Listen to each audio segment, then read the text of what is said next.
आज घर लौटने में कितनी देर हो गई है। बच्चे भी इंतजार कर रहे होंगे। इनके बापू भी घर पर नहीं है। जल्दी जल्दी मैगी के पैकेट खरीद कर घर चली जाती हूँ। सुबह बच्चों को बोल कर आई थी कि आज मैं उनको मैगी बनाकर खिलाऊंगी। अच्छा हुआ आज महीने की पगार मिल गई। थोड़ा राशन भी खरीद लूंगी, थोड़ी सब्जियां और साथ में मैगी के पैकेट। बच्चे बहुत खुश होंगे। ए भैया, ओ भैया, छोड़ मेरा बटुआ। अरे पकड़ो, कोई पकड़ो। अरे मेरी मेहनत की कमाई वो चोर ले जा रहा है। कोई मदद करो, कोई मदद करो। मेरे पैसे, मेरे पैसे। कोई फायदा नहीं बहन, वो चोर मोटरसाइकिल पर था, भाग गया। कोई उन्हें नहीं पकड़ सकता।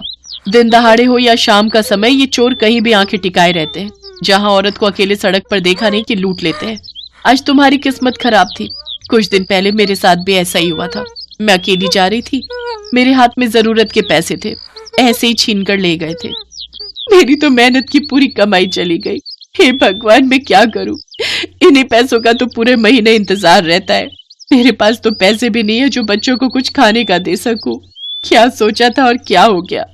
सुबह ही तो मैं बच्चों से वादा करके आई थी। माँ, आप शाम को आते हुए मैगी लेकर आओगे ना? मुझे मैगी खानी है। मेरा मैगी खाने का बहुत मन है। हाँ माँ, मेरा भी मैगी खाने का बहुत मन है। आप शाम को जरूर लेकर आना। आप कितने दिनों से कह रही हो पर लाती ही नहीं हो। आज मैं जरूर लेकर आऊंगी। आज काम पर से पैसे मिलने हैं ना? सच्ची माँ? फिर तो मैं 5 पैकेट मैगी खाऊंगी। 5 पैकेट? एक तो तेरे से खाया नहीं जाएगा, 5 खाऊंगी। मैं तो तुझे एक ही पैकेट दूंगा, सारे मैं खाऊंगा। माँ, आप जब लाओगे ना तो मुझे देना, नहीं तो ये सारी मैगी अकेला खा जाएगा। अरे अरे, लड़ो नहीं, मैं तुम दोनों को बराबर दूंगी। चलो अब मैं काम पर जाती हूँ। सुबह की बात सोचते हुए अनीता फूट फूट कर रोने लगी। अनीता एक गरीब औरत थी जो अपने पति और 2 बच्चों के साथ एक छोटे से टूटे फूटे मकान में रहती थी। अनीता का पति मदन मजदूरी करता था और अनीता गांव के सेठों के घरों में सफाई बर्तन का काम करती थी।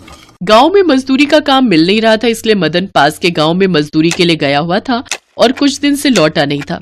एक तरफ अनीता को उसकी भी चिंता थी, तो दूसरी तरफ आज उसके पैसे चोरी हो गए। उस पर मुसीबत का पहाड़ टूट गया। अनीता रोते रोते एक पेड़ के नीचे बैठ गई। वहीं पर एक साधु महाराज विश्राम के लिए बैठे हुए थे। उन्होंने अनीता को रोते हुए देखा तो उसका कारण पूछा। अनीता ने रोते हुए सारी दुख भरी बात साधु बाबा से कही। चिंता मत करो बेटी, मैं तुम्हें कुछ बीज दे रहा हूँ। इन्हें अपने घर के आंगन में बो देना। ये जादुई बीज हैं। इन्हें बोते समय तुम बस उस चीज की इच्छा करना जो तुम्हें चाहिए। ये बीज अपने आप उसी चीज को उगा देंगे जो तुम्हारे मन में होगा और उसी चीज की खेती हो जाएगी। बाबा, मुझे तो बस बच्चों के लिए मैगी ले जाने की इच्छा थी। क्या ये बीज जादू से मैगी की खेती कर पाएंगे? हाँ बेटी, जरूर। तुम इन्हें बोते समय बस यही इच्छा रखना, तुम्हारे आंगन में जादुई मैगी की खेती हो जाए। आपका बहुत बहुत धन्यवाद साधु बाबा। अनीता खुशी खुशी घर आ जाती है और अपने घर के आंगन में वो बीज बो देती है जो उसे साधु बाबा ने दिए थे। माँ, अब हम खूब सारी मैगी खाएंगे जब यहाँ पर मैगी की खेती होगी। हाँ बच्चों, अब हम खूब सारी मैगी खाएंगे, बस हमें कल सुबह का इंतजार है। अगले दिन सुनीता के दोनों बच्चे जल्दी जल्दी उठ गए क्योंकि उन्हें तो मैगी का इंतजार था।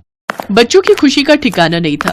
वो खुशी से उछल पड़े जब उन्होंने देखा कि उनके घर के आंगन में खूब सारी मैगी की पैदावार हो गई है। पेड़ों पर मैगी की फसल लहरा रही थी। बच्चे खुशी से अनीता को आवाज लगाते हैं। माँ, माँ देखो, हमारे आंगन में मैगी उगाई है, बहुत सारी मैगी। हाँ, ये तो सचमुच जादू है। ये तो बहुत सारी मैगी है। अनीता के आंगन में मैगी के पेड़ देखकर आसपास के बच्चे भी वहां इकट्ठे हो जाते हैं। अनीता उन सभी बच्चों को मैगी बांट देती है। ये लो बच्चों, तुम भी लो, तुम भी अपने घर जाकर मैगी खाना। मेरे पास बहुत सारी मैगी है।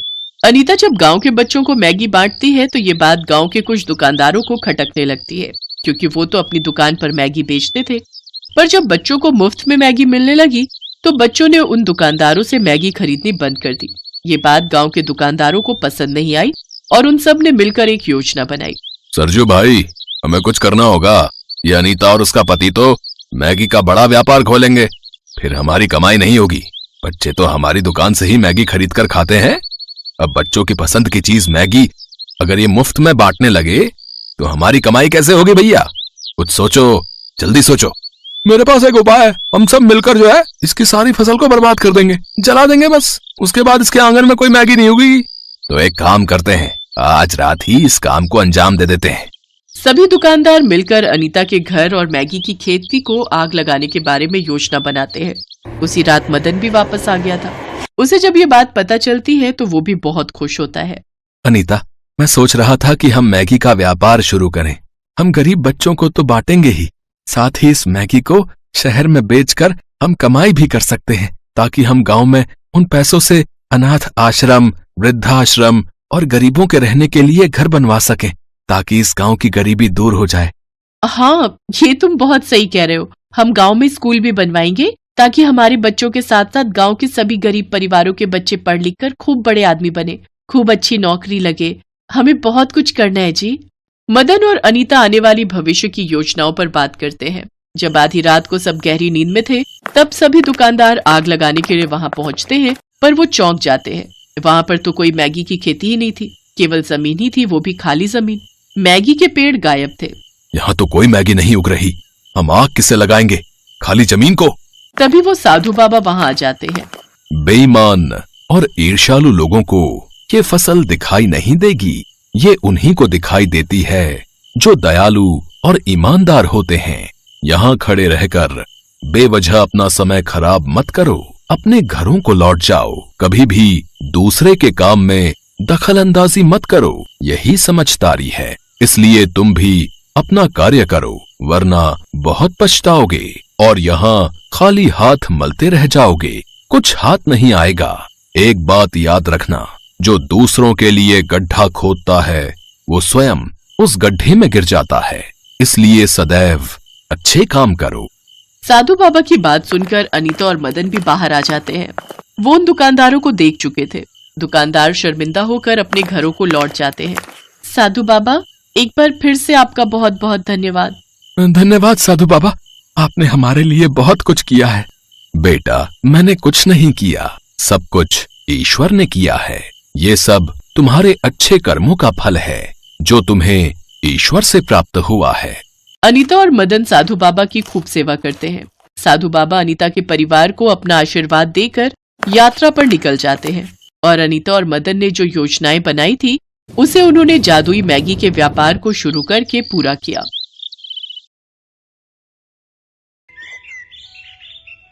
ये कहानी है मीरा की, जो माता रानी की परम भक्त थी। बचपन से ही उसका कोई भी दिन माता रानी की पूजा के बिना शुरू नहीं होता था, और अब शादी के बाद भी चाहे उसकी दुनिया पूरी तरह बदल गई थी, लेकिन माता रानी के प्रति उसकी श्रद्धा में कोई बदलाव नहीं आया था।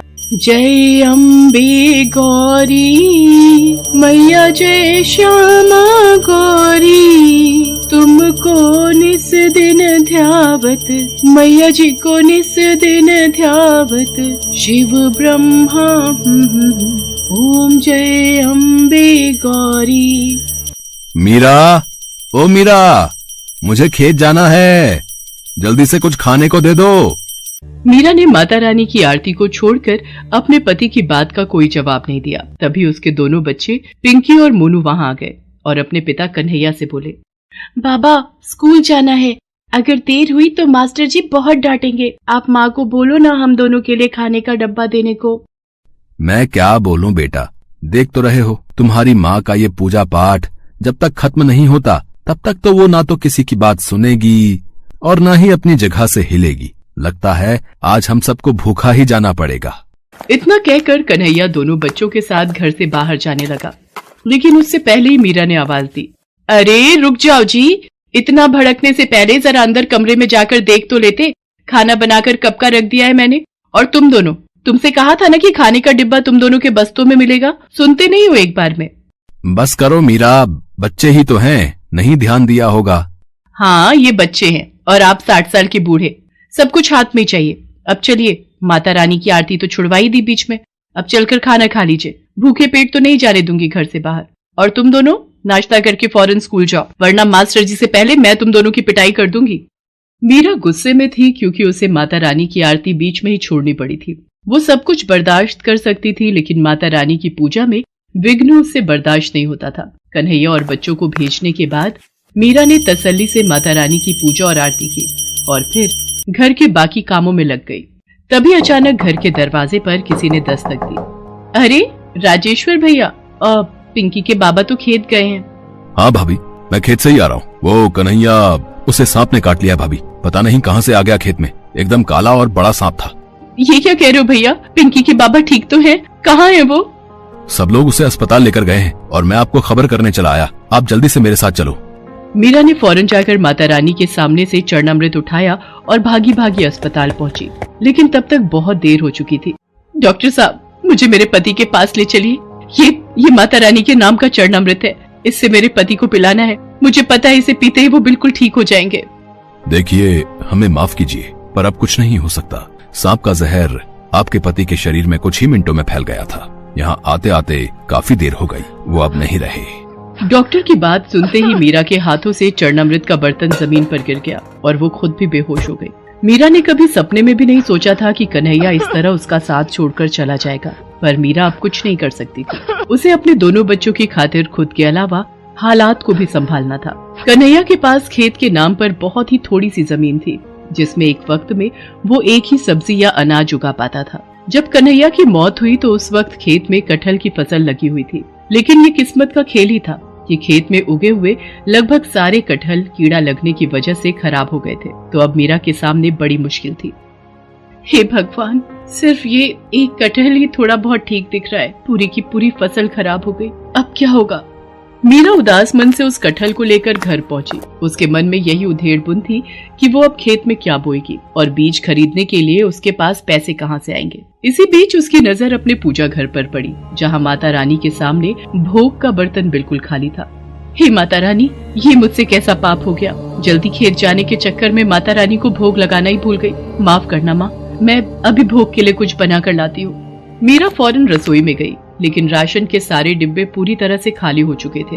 कन्हैया के जाने के बाद से ही हालात खराब होते चले गए। घर का सारा राशन खत्म हो चुका था, तो अब ना तो मीरा और उसके बच्चों के लिए कुछ खाने को था और ना ही माता रानी का भोग बनाने के लिए, सिवाय उस एक कटहल के जो मीरा अपने खेत से लेकर आई थी।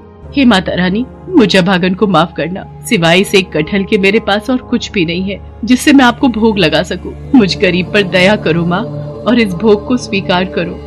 मीरा ने रोते हुए उस कटहल को माता रानी के सामने रख दिया और फिर पूरी श्रद्धा के साथ माता रानी की पूजा की। दोनों बच्चे भी उसके साथ माता रानी के सामने हाथ जोड़े बैठे रहे। फिर माता रानी की आरती के बाद, माँ अब तो आरती हो गई ना, मुझे माता रानी का प्रसाद दो ना जल्दी से, बहुत भूख लगी है, सुबह से कुछ भी नहीं खाया।